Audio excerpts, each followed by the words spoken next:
नमस्कार सर्वांना, हाऊसवाईफ मराठी या चॅनलवर तुमचं स्वागत आहे। चुलीवरलं बेसन एकच नंबर लागतं। चला तर बनवूया चुलीवरचं बेसन पिठले। तर बेसन पिठलं बनवण्यासाठी कांदा, टोमॅटो, हिरवी मिरची, लसूण पेस्ट घ्यायची बारीक चिरून।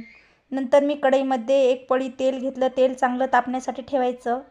चुलीवरलं बेसन एक नंबर लागतं। तर तेल चांगलं तापू द्यायचं। तेल तापल्यानंतर याच्यामध्ये जिरं, मोहरी आणि लसूण, हिरवी मिरची, कांदा टाकायचा। मस्त कांदा 2 मिनिटं परतून घ्यायचा। मस्त झुणका भाकर खूप छान लागते। कांद्यासोबत ज्वारीची भाकरी खूप छान लागते। तर हे 2 मिनिटं असंच कांदा मस्त व्यवस्थित भाजून घ्यायचा। महाराष्ट्रामध्ये खूप फेमस आहे हे बेसन। नंतर एक टोमॅटो घेतला मी बारीक चिरलेला। टोमॅटो मस्त टाकून घ्यायचा। 2 मिनिटं परतून घ्यायचा।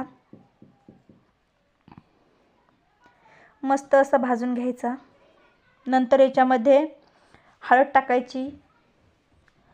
चवीपुरतं मीठ टाकून घ्यायचं। परत याला 2 मिनिटं परतून घ्यायचं।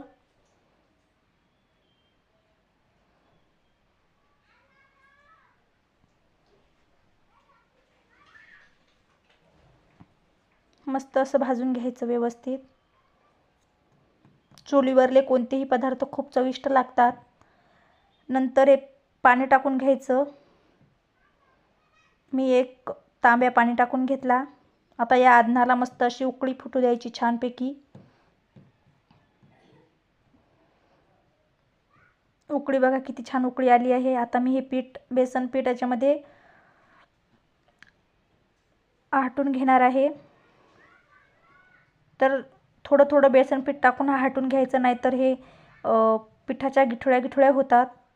हळूवार असं मस्तपैकी आटून घ्यायचं। खूप छान होतात हे बेसन।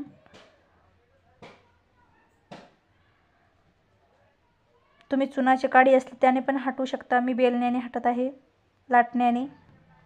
आता हे बेसन मस्त असं हाटून घ्यायचं। बघा किती छान कलर आला बेसनाला। आता याला मस्त असं 2-3 मिनिटं असंच चुलीवरती मस्त असं शिजून घ्यायचं। बघा किती छान असं मस्त असं बेसन पिठलं तयार आहे। आवडली असेल रेसिपी तर लाईक करा, शेअर करा, सबस्क्राईब करा। धन्यवाद।